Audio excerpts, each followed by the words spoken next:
Dear students, we are back with yet another video and today's topic is compound interest. Compound interest क्या होता है कि मान लो आपने किसी से 1000 रुपीज 10% के इंटरेस्ट पे 1 ईयर के लिए लिया हुआ है, तो 1 साल बाद आपका जो इंटरेस्ट होगा उस पे वो 100 रुपीज होगा।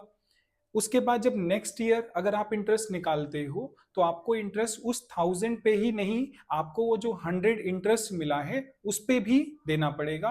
तो जब भी हम बात करेंगे इंटरेस्ट ऑन इंटरेस्ट तो फिर हम कंपाउंड इंटरेस्ट की बात यहाँ पर करते हैं। जो बेसिक फॉर्मूला है ये आपने पढ़ा हुआ है कि amount is equal to principal 1 + r/100 की पावर n। यहाँ पर वो अमाउंट है जो कि मेच्योरिटी के बाद आपको मिलने वाला। जब आपके पास अमाउंट मिल जाए और प्रिंसिपल आपको पता है तो जब आप अमाउंट में से प्रिंसिपल माइनस करोगे तो कंपाउंड इंटरेस्ट आप निकाल सकते हो। ट्री मेथड में क्या होता है, पीरियड को 3 इयर्स लेट कर लेता हूं। तो यहाँ पे सबसे पहले इस मेथड में क्या होता है, अगर 3 इयर्स है तो यहाँ पर आपको r³ लेना पड़ेगा, अगर 2 इयर्स है तो यहाँ पर आपको r² लेना पड़ेगा और रेट ऑफ इंटरेस्ट आपका क्या हो जाएगा 1/r हो जाएगा। तो जैसे आपके पास r³ प्रिंसिपल है, आपसे पूछा जाए कि फर्स्ट ईयर के लिए इंटरेस्ट कितना होगा, तो जब आप r³ का 1/r टाइम्स करोगे तो r² ये फर्स्ट ईयर का आपका इंटरेस्ट हो जाएगा।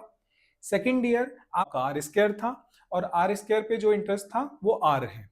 सिमिलरली थर्ड ईयर के लिए आप जाओ, r³ पे इंटरेस्ट आपको r² मिलेगा, देन r² पे r² पे r और r पे 1 मिलेगा। अब अगर आपसे कोई पूछे कि बताओ फर्स्ट ईयर में कितना इंटरेस्ट आपको मिलने वाला है, तो ये आपका फर्स्ट ईयर का इंटरेस्ट है, ये आपका सेकेंड ईयर का इंटरेस्ट है, ये आपका थर्ड ईयर का इंटरेस्ट है।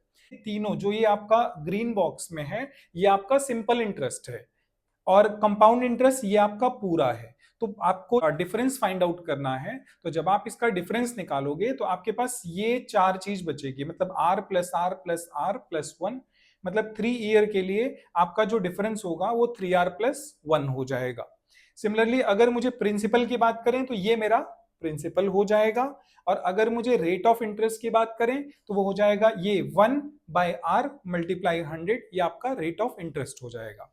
आपने ये दोनों मेथड यहां पर पढ़े, लेकिन इन दोनों अगर मैं आपसे पूछूं कि इस मेथड से आपको सेकेंड ईयर का इंटरेस्ट निकालना है तो आपको करना क्या पड़ेगा, पहले फर्स्ट और सेकंड दोनों ईयर का इंटरेस्ट निकालोगे, देन उसमें से फर्स्ट ईयर का इंटरेस्ट माइनस करोगे, तब आपके पास सेकंड ईयर का इंटरेस्ट आएगा। लेकिन यहां पर आप direct second year, direct first year, direct difference find out कर सकते हो। तो ये जो मेथड है ये काफी ज्यादा यूजफुल मेथड है और शॉर्ट भी है, तो इसलिए हम लोग जो क्वेश्चंस करेंगे वो इस मेथड को फॉलो करते हुए करेंगे, लेकिन ये फॉर्मूला जो है वो हमारे दिमाग में होना चाहिए।